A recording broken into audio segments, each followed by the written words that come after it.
Hi dear students, welcome back to one more session of bacterial nutrition and metabolism. And in the previous session, we had mentioned that microorganisms can either be chemoorganotropes or sometimes they could be sometimes photosynthetic also. So in the process of ATP synthesis or ATP generation to produce energy within their body, they break down the nutrients and this breakdown of nutrition can be carried out by various metabolic pathways which are being catalyzed by the presence of various enzymes. Whether when the organisms use chemical energy or the organic molecules as a carbon source and electron source, sometimes you can see that some of them will generate electron bearing substances, and these electrons which have been passed during the metabolic processes will be finally accepted by exogenously or exogenously derived oxygen, and in that case it becomes aerobic respiration. And sometimes these electrons which are being generated by the catabolism of nutrients will be passed through an electron transport chain and finally being given to a terminal electron acceptor. Uh, Other than oxygen, like sulfate, nitrate, carbon dioxide, fumarate, etc., they are exogenously derived molecules. In such cases, the process becomes an anaerobic respiration. And in certain other cases, what happens when these electrons are being derived by what? Endogenously derived electron acceptors, then it becomes the process of fermentation.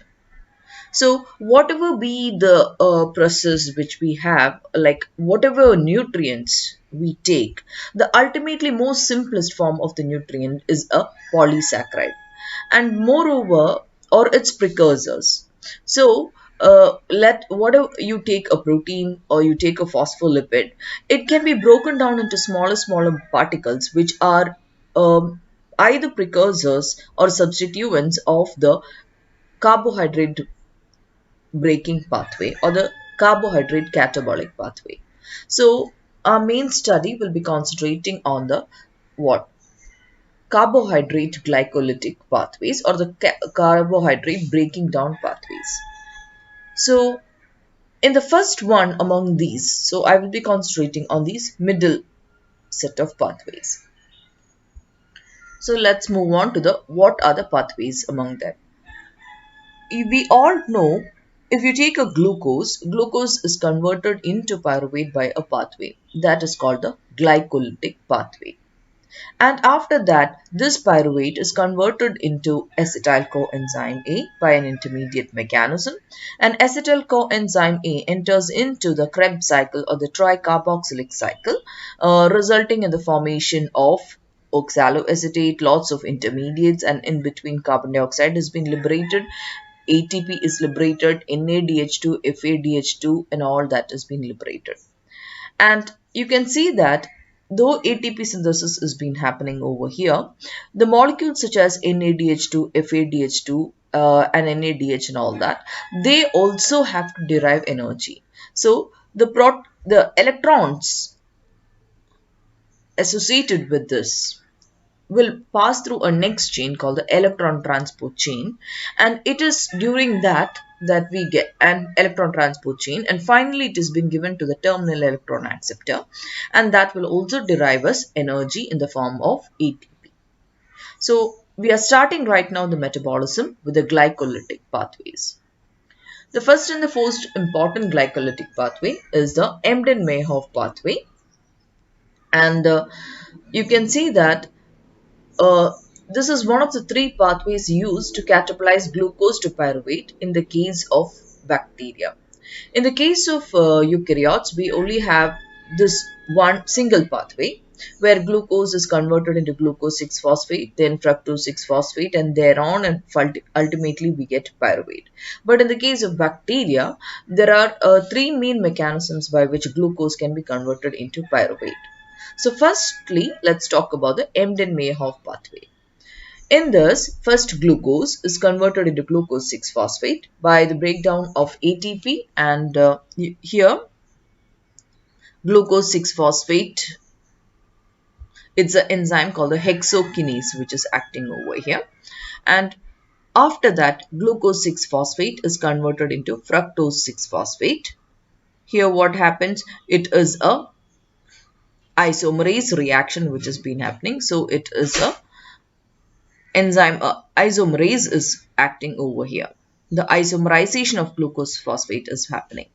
After that, fructose 6-phosphate is converted into fructose 1,6-bisphosphate, and ATP is again broken down into ADP over here.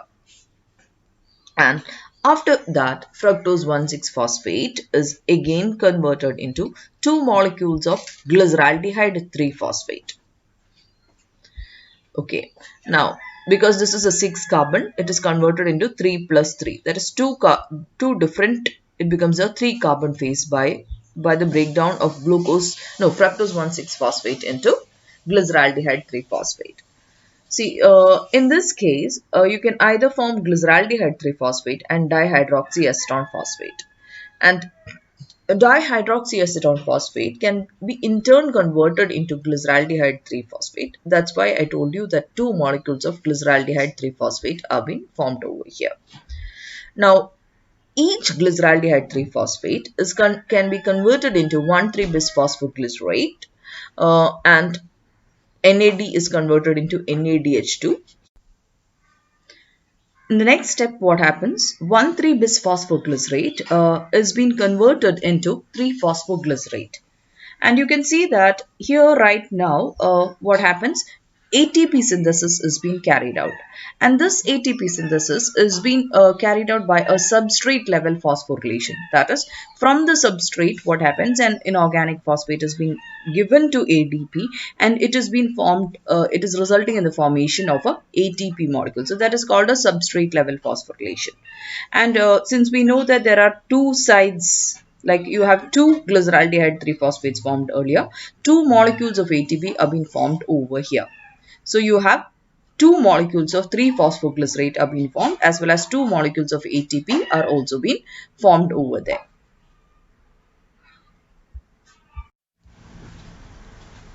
After that, the 3-phosphoglycerate is converted into 2-phosphoglycerate, and after that, 2-phosphoglycerate is dehydrated to form phosphoenol pyruvate, and phosphoenol pyruvate is finally by the oxidative breakdown, you can see that phosphoenol pyruvate will be further converted into pyruvate. So the oxidative breakdown of one glucose will result in the formation of 2 pyruvate molecules over here. And you know that pyruvate is one of the precursors for the metabolism. And when phosphoenol pyruvate is converted into pyruvate, again another molecule of ATP is being formed. And since we have 2 branches of on either side we have 2 molecules of glyceraldehyde phosphate, we will have 2 molecules of ATP is being generated. And you can see that some of these reactions over here are reversible. Now, the first step, glucose to glucose 6-phosphate, is being a one-directional movement. That is, it is irreversible. But the second one, the fourth reaction, 5th, 6th, 7th, 8th, all these reactions are reversible reactions. There are only 3 reactions in the Emdan-Mayhof pathway which are being found to be irreversible. That is the first step, the third step, and the last step. So the regulation of the glycolytic pathway is mainly being controlled by what? By these 3 steps where they are being found to be one directional or irreversible in nature. And for one glucose molecule, you can see that you get 2 pyruvate molecules. You are consuming 2 molecules of, not 2 molecules of ATP are being broken down, are used over here. But at the same time, you can see that 4 molecules of ATP are being generated. So in effect, glucose plus two ATPs are being formed. So 2 ADP plus inorganic phosphates becomes 2 ATP. Glucose is converted into 2 pyruvate. And look at the pathway over here. You can also see that what NADH2 are also being formed. And that is on either directions we have got NADH2. So 2 NADH2 is also being formed, and that is also being written over here. Now, let me just tell you the same pathway. What are the enzymes which have been involved in it? That has also been essential. It's the same pathway. You can see glucose is converted into glucose 6-phosphate. The enzyme is hexokinase. And fructose 6-phosphate is converted into fructose 6-phosphate by an isomerase. So you can say it as either say it as glucose 6-phosphate isomerase, or you can say it as phosphoglucose isomerase, based upon what reaction it has been catalyzing. After that, they are removing a ATP breaking down is happening, and what happens? You are adding a phosphate molecule onto this. So it is called a kinase reaction, or the removal breakdown of ATP and the addition of an inorganic phosphate has been added. So we are writing it as phosphofructokinase. Now, what is the substrate over here? This is fructose 6-phosphate. So that's what we told. Either write it as phosphofructokinase, or you can say write it as fructose 6-phosphate kinase. It's both the same. And after that, fructose 6-phosphate is 1,6-bisphosphate is converted into glyceraldehyde 3-phosphate and dihydroxyacetone phosphate.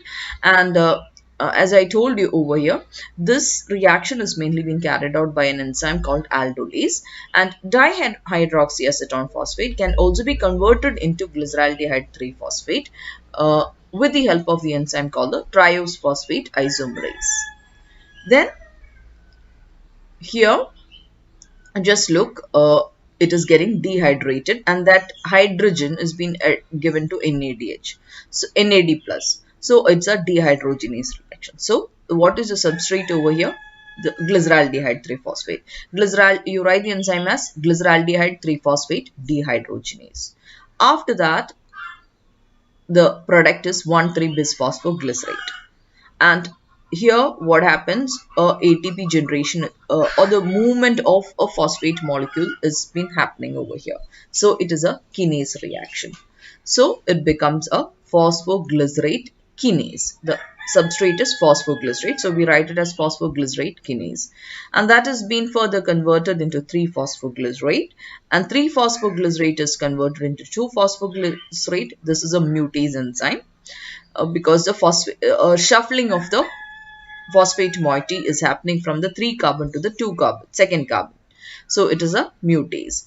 After that, you have the enolase reaction, which has been carried out.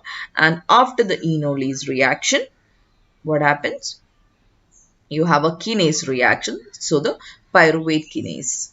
So these are the basic steps of the glycolytic pathway, or the Emdan-Mayhof pathway, which we had previously depicted over here. I just re-mentioned that same pathway and the chemical reactions of that also we discussed. Now we just told about the enzymes which have been involved in the pathway. So I hope you are clear with it. And in the case of bacteria, there are other different pathways also, which, like, some bacteria will not follow the Emdan-Mayhof pathway, some will follow the Entner-Diotroff pathway, and some will also form another pathway called the pentose phosphate pathway. So let's just go into the details of that too in this session. It's not much difficult, but you can see that sometime in the Entner-Diotroff pathway, glucose is converted into glucose 6-phosphate, 6-phosphogluconate is being formed, and after 6-phosphogluconate is being formed, another molecule called the what? KDPG, or the 2-keto-3-deoxy-6-phosphogluconate is being formed, and that will be converted into pyruvate and glyceraldehyde 3-phosphate. And the further catabolism of glyceraldehyde 3-phosphate will happen just like the pathways of the Emdan-Mayhof pathway or the glycolytic pathway which we learned earlier.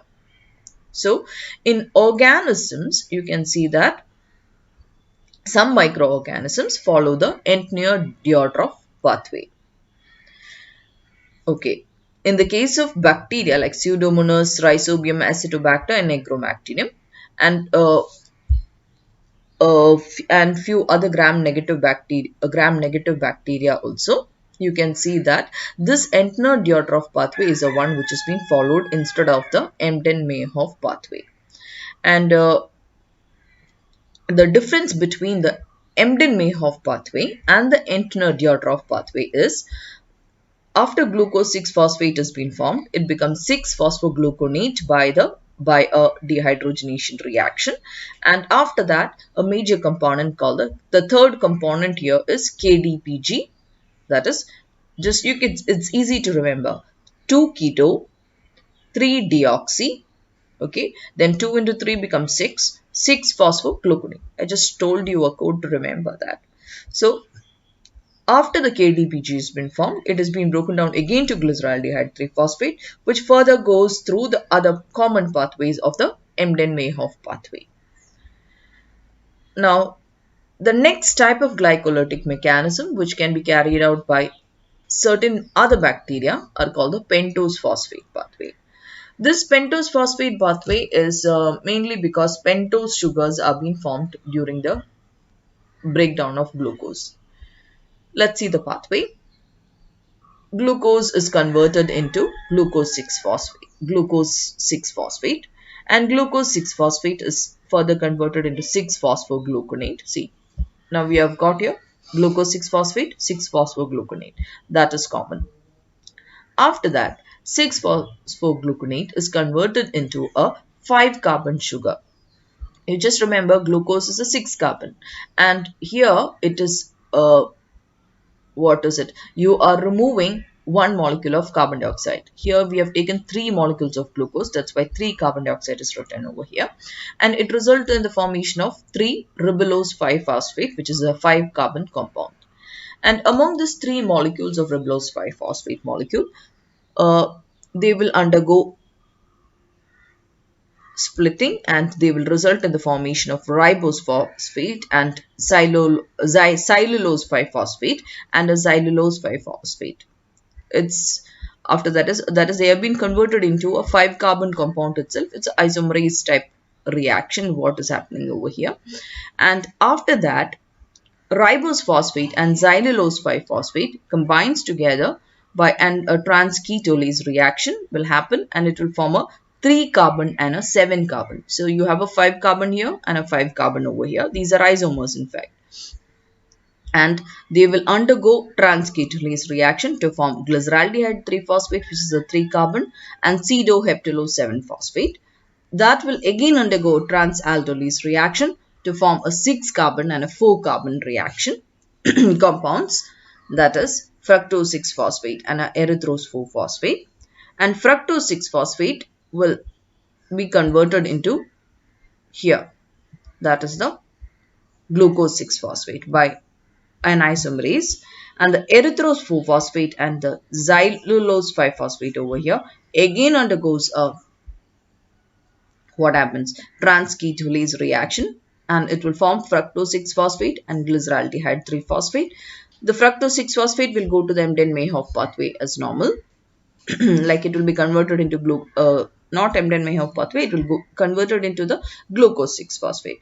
So at each step you see 1 carbon dioxide molecule is being liberated. Then glyceraldehyde 3-phosphate is further converted into fructose 1,6-phosphate, and fructose 6-phosphate has been formed and it goes in. And once glyceraldehyde 3-phosphate has been formed over here, it has been converted into pyruvate.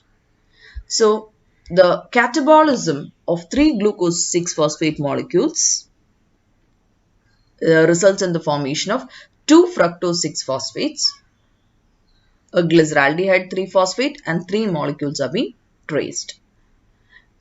You can see that various intermediates of the Emdan-Mayhof pathway are also being liberated as a result of the pentose phosphate pathway also. And these intermediates are fed into the Emdan-Mayhof pathway with two results. That is, they continue to the degradation to pyruvate and sometimes regeneration of glucose 6-phosphate.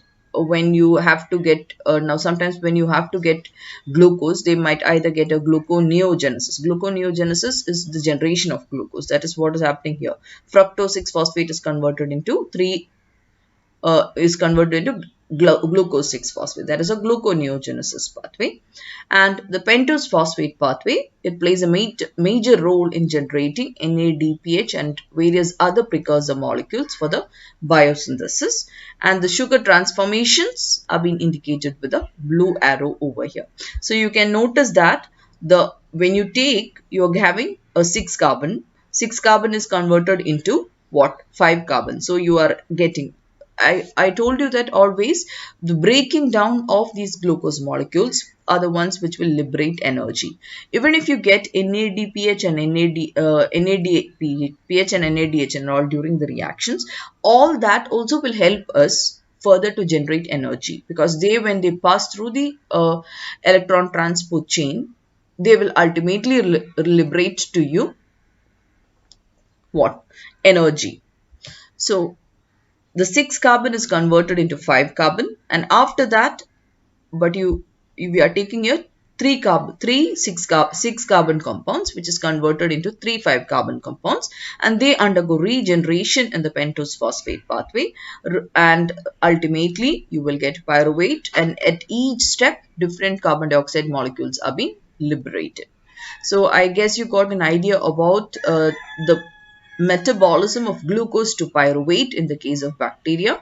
We have mainly 3 important pathways which different bacteria carry out.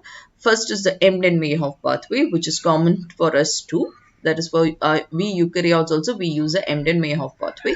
We only have this pathway in our body, but the bacteria can use either the Emdan-Mayhof pathway, and some bacteria use the Entner-Dyatlov pathway where the KDPG is being formed, and some of the bacteria, they mainly use the pentose phosphate pathway, as I mentioned to you, where 5 carbon sugars are being formed. Now, why do you have to use this? Some bacteria can use can more preferably use, they can break down more preferably the 5 carbon compounds. So they use the pentose phosphate pathway.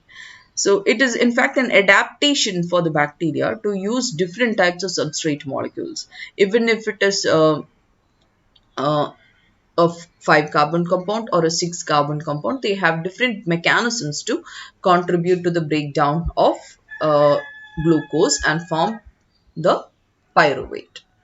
So that's what about the glycolysis. And with this we come to the session of glycolysis, which has been common for prokaryotes and eukaryotes only in the case of the Emdan-Mayhof pathway. I hope this is clear to you. Thank you for now.